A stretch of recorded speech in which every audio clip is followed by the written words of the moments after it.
dans la Paracha Chayei-Sarah.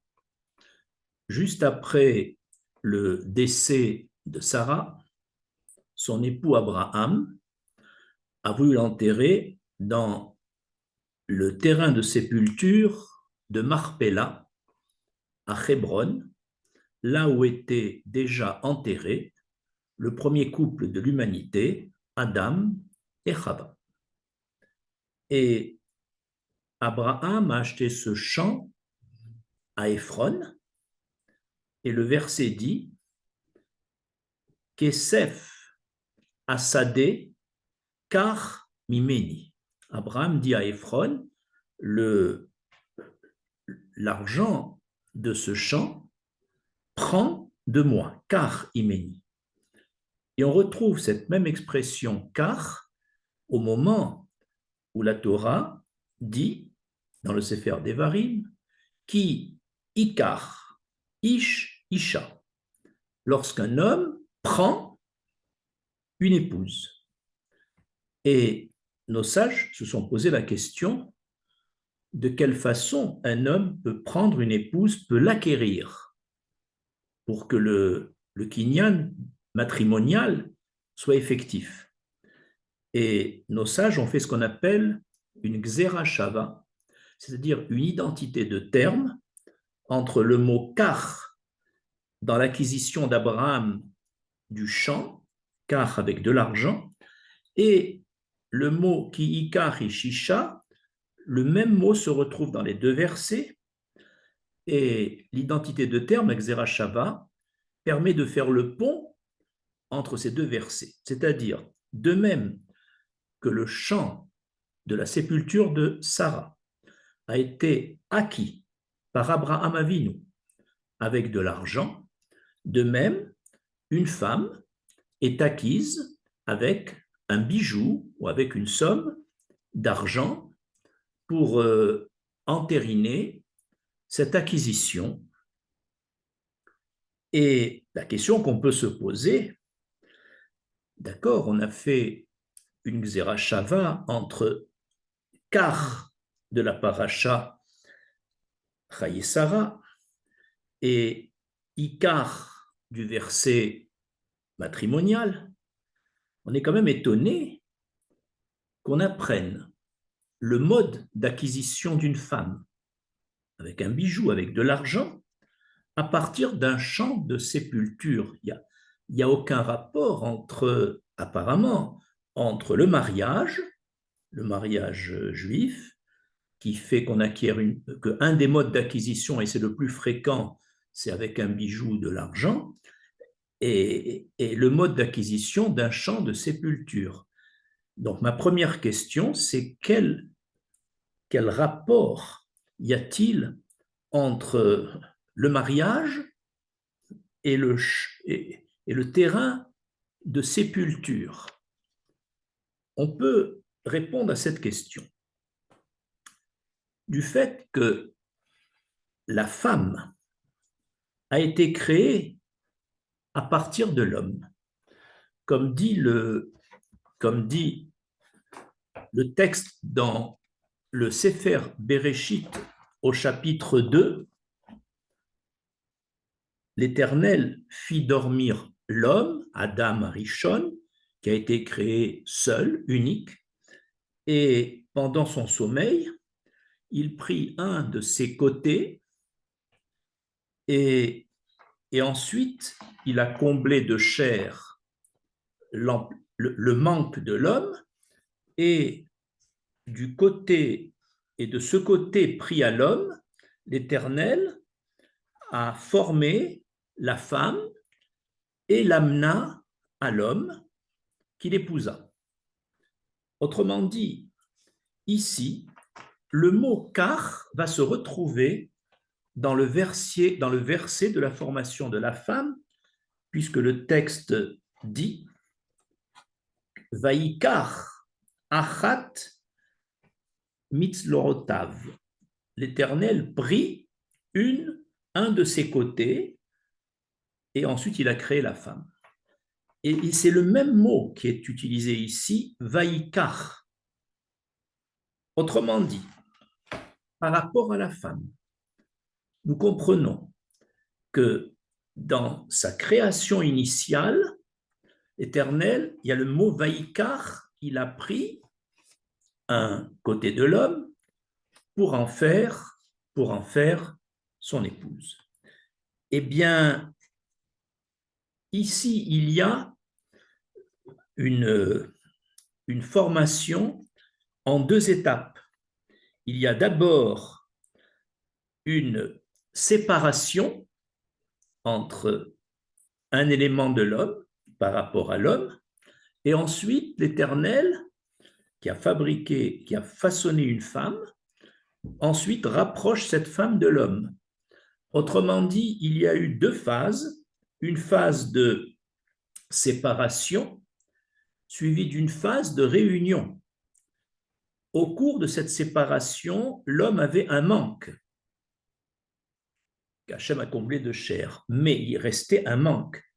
Et l'Éternel, ce manque, il le lui avait enlevé pour le lui restituer au moment où il y a eu l'épousaille entre Adam et Chava. Eh bien, on a le même processus pour la terre de sépulture. En effet, l'homme lui-même, Adam Arishon, a été créé à partir de la terre.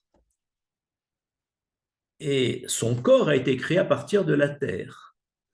Et après sa mort, l'homme, la terre ayant été privée d'une partie pour créer l'homme, l'homme mort retrouve la terre où il y est enterré. Et on retrouve d'ailleurs toujours ce mot Ikar dans ce processus que je viens de décrire, ces deux processus parallèles. Il est écrit Ki me ish lukacha, parce que la femme, c'est de l'homme qu'elle a été tirée, lukacha, la shon Ikar. Et la même chose, on dit que pour l'homme, une fois qu'il est mort, il est écrit Shuvecha el Adama, tu retourneras vers la terre, qui mimena lukarta, parce que d'elle, tu as été pris. Donc finalement, au-delà de l'identité de terme, la Xerashava, qui a permis de savoir que l'acquisition d'une épouse se fait officiellement à travers un bijou offert à l'épouse qu'il accepte, ou de l'argent, eh bien, on a donc le même processus entre le mariage et le retour de l'homme à la terre, par ce fait qu'il y a eu d'abord une séparation de deux éléments tirés l'un de l'autre pour ensuite les réunir. Après cette première question, je passe à une seconde question. Au-delà de la Xéra Shava, quel est le lien profond qui existe entre les Kiddushin, le mariage juif nommé Kiddushin, et la grotte de Marpella à Hébron, où sont enterrés jusqu'aujourd'hui le premier couple de l'humanité, ainsi que nos trois avots, Abraham, Yitzhak et Yaakov, et leurs épouses. Quel est ce lien profond? De même que la grotte de Marpella, où sont enterrés les quatre couples, et représente pour le peuple juif la porte d'accès au Gan Eden, au jardin paradisiaque dans le ciel. C'est-à-dire que toutes nos prières, toute notre ascension sur terre pour mériter le Gan Eden passe par le canal du tombeau des Havot dans la grotte de Marpella. Ainsi donc, cette grotte représente une porte d'accès au Gan Eden pour le peuple juif. De même, dans un mariage, l'épouse qui encourage son mari à bien se comporter, à suivre les mitzvot, à étudier la Torah, etc. Cette épouse, elle est sur terre la porte d'accès au Gan Eden de son mari. Voilà donc un premier parallèle profond entre la grotte de Marpella et, et la vie matrimoniale. Un deuxième point, toujours pour montrer le lien profond qui existe entre le mariage et la grotte de Marpella. Nous savons que Akadosh Baruch Hu avait promis à Abraham Avinu de lui donner la terre d'Israël. Et cette terre, bien qu'elle lui soit promise, au moment d'enterrer son épouse à Marpella, Abraham a dû payer une somme énorme de 400 dinars à Ephron pour acquérir ce terrain de sépulture. Alors on ne comprend pas pourquoi a-t-il payé alors que cette terre lui revenait. C'est parce que la terre était potentiellement à Abraham Avinu, et ensuite il a dû faire un acte concret de réalisation de cette promesse, déjà sur ce bout de terrain, pour l'acquérir. Et ainsi, cette terre de sépulture acquise au vu et au su de toute la population, avec publicité, est devenu donc cet achat un acte de réalisation de la promesse. Eh bien, c'est exactement pareil pour le mariage. Nos sages disent que avant la naissance, une voix céleste dit Bat ploni les ploni. Telle jeune fille est destinée à tel jeune homme. Autrement dit, il y a déjà, avant même la naissance, une promesse divine d'un mariage potentiel entre cette jeune fille et ce jeune homme. Et puis, chacun vit après la naissance dans le foyer de ses parents, et à 20 ans ou plus, ce jeune homme et cette jeune fille apparemment s'attirent l'un à l'autre et se marient, mais en fait, ils viennent réaliser, concrétiser la promesse du ciel faite 20 ans ou plus auparavant. Et finalement, au moment de la réalisation, que fait le khatan, que fait le nouveau marié? Comme a fait Abraham pour acheter le champ de Marpella, le nouveau marié remet une somme d'argent ou un bijou à son épouse pour concrétiser la promesse faite déjà par le ciel depuis longtemps et la rendre publique, de façon que depuis cet instant d'acquisition matrimoniale, à cet instant précis où le mari, le khatan, remet à la kala, à la jeune fille, le bijou qui entérine cette acquisition, cette femme, elle est Mekoudeshet, ça veut dire qu'elle est comme Egdesh. Elle devient interdite à tout homme sur la planète. Elle n'est réservée qu'à son mari. Eh bien, c'est pareil, depuis qu'Abraham Avinu a acquis le champ de Marpella et qui a réalisé la promesse divine, eh bien, il y a ici ce lieu de sépulture va être un endroit réservé uniquement à nos avot. Il y a ici une kedusha, une sainteté dans cet endroit, au même niveau qu'il y a une sainteté dans le couple, sainteté dans le sens kedusha, ça veut dire que cette femme est uniquement réservé à ce mari et personne d'autre au monde. Et la même chose, la terre de sépulture est réservée à nos avots. Un troisième point, pour montrer ce lien profond entre les Kiddushin et la grotte de Marpella, l'endroit où se trouvent enterrés à Marpella les 4 couples fondamentaux s'appelle Hébron. Hébron, c'est la ville actuelle de Hébron, qui tire son nom du mot hébraïque Chibour. Chibour, ça veut dire le lien. Et dans ce mot Chibour, il y a un double lien, un double attachement, Chibour. Il y a le lien entre nos avots, nos pères, Abraham, Yitzhak, Yaakov, et le peuple juif, un lien qui est un lien éternel. Et il y a également un lien dans un mariage entre le mari et la femme. Ce lien est éternel. Pourquoi est-il éternel?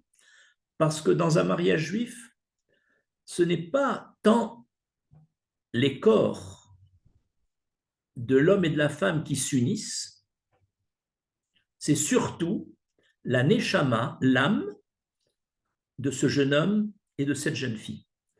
Et à partir du moment où la neshama, l'âme, est éternelle, et que le mariage est essentiellement une union de 2 neshamot, de 2 âmes, cela confère au mariage juif un caractère éternel, dans le sens où même après la mort d'un époux ou des 2, ce lien de neshamot demeure indéfectible et comme dit le Zohar, ce lien persiste dans le Olam Haba.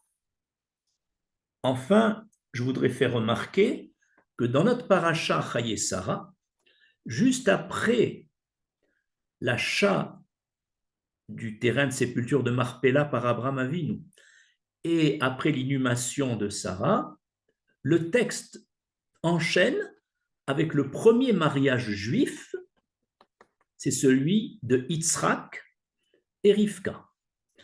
Cette proximité entre la paracha de Marpella, de l'achat du champ de sépulture, et l'union matrimoniale entre Yitzhak, fils d'Abraham, et Rivka, montre le lien encore qui existe entre Marpella et le mariage juif. Ma troisième et dernière question dans ce cours est la suivante. Quelle est l'essence même, désignée en hébreu par le mot maout, quelle est l'essence de ce lien éternel entre un homme et son épouse, un lien qui perdure même dans le monde futur. Il faut comprendre que dans un foyer, qui est le cadre de vie de ce couple, l'homme et la femme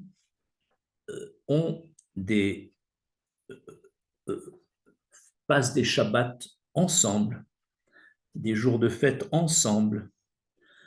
Ils se font du chesed mutuellement, c'est-à-dire chacun cherche à faire du bien à l'autre.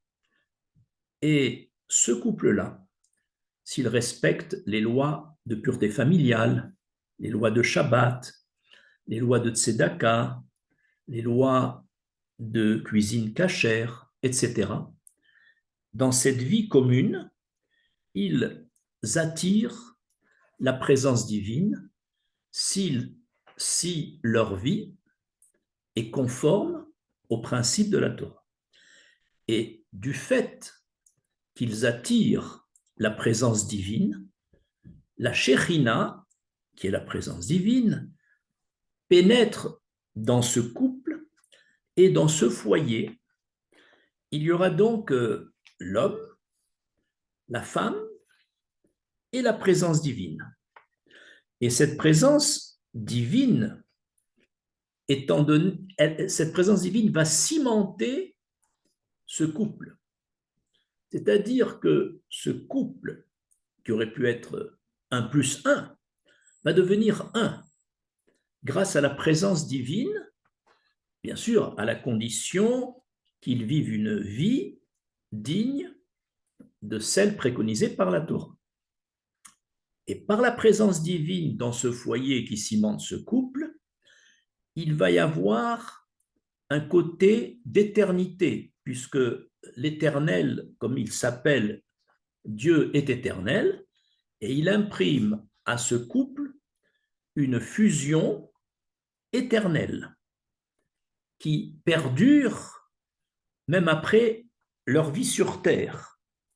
Et c'est comme ça qu'on peut comprendre le lien éternel, Netzachi, entre l'homme et son épouse. D'ailleurs, on a une illustration de ce que je viens de dire dans le Sefer Bereshit. En effet, je vous rappelle que Yaakov Avinu avait espéré épouser au départ Rachel, qu'il aimait bien.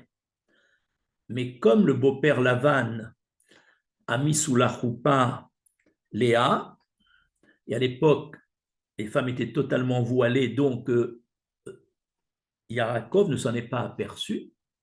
Il avait pourtant pris la précaution de donner un code à Rachel, mais Rachel l'a donné à Léa pour ne pas que Léa ait honte sous le dénuptial. Et donc, Yaakov a épousé malgré lui Léa. Il a été gentleman, il n'a pas du tout, en épousant Léa, cherché à la répudier. Il a compris et il a épousé ensuite Rachel, donc il avait les 2 épouses. C'était avant Matan Torah parce qu'un homme n'a pas le droit d'épouser 2 sœurs. Mais c'était avant les lois de la Torah. Et ensuite, évidemment, il a vécu correctement avec Léa, mais Léa a senti qu'elle était quand même une femme de second rang, puisque Yaakov semblait aimer Rachel plus. C'est au moment de la naissance du 3e fils, Lévi, 3e fils de Léa, que Léa a retrouvé son véritable statut matrimonial et elle s'est sentie vraiment le bat-zougo, le véritable conjoint, parce que la paix est venue à ce moment-là, entre Léa et Yaakov. La véritable paix. Et ensuite, qu'a dit Léa à ce moment-là? Je vous cite le verset. Rata, aparam, yelave, ish, elai. À partir de maintenant, eh bien, mon mari va m'accompagner. Alors, au sens littéral, mon mari va m'accompagner, c'est-à-dire quand je sortirai avec mes 3 enfants, comme je ne peux pas en tenir, je peux pas tenir les 3 avec mes 2 bras, donc il m'accompagnera pour promener les enfants ou pour une autre activité. Ça, c'est le sens littéral. Mais le sens midrashique, mon mari m'accompagnera, c'est-à-dire depuis maintenant, je suis son conjoint officiellement, et donc mon mari m'accompagnera tout le long de la vie, et de la vie sur terre, et de la vie dans le Olam Haba. Et d'ailleurs, c'est confirmé par le fait que dans le tombeau de Marpella, Yaakov est enterré avec Léa, et que leur lien matrimonial entre Yaakov et Léa a persisté même dans le monde futur. De là on en déduit pour terminer ce cours que si on veut que ce lien soit éternel et qu'il corresponde donc à la promesse divine de Bat Ploni, les Ploni, mais pas une union seulement terrestre, mais même céleste, il faut évidemment que le couple vive selon les lois de la Torah. C'est là que la Shekhinah viendra dans ce couple, le soudra pour l'éternité. Je vous remercie.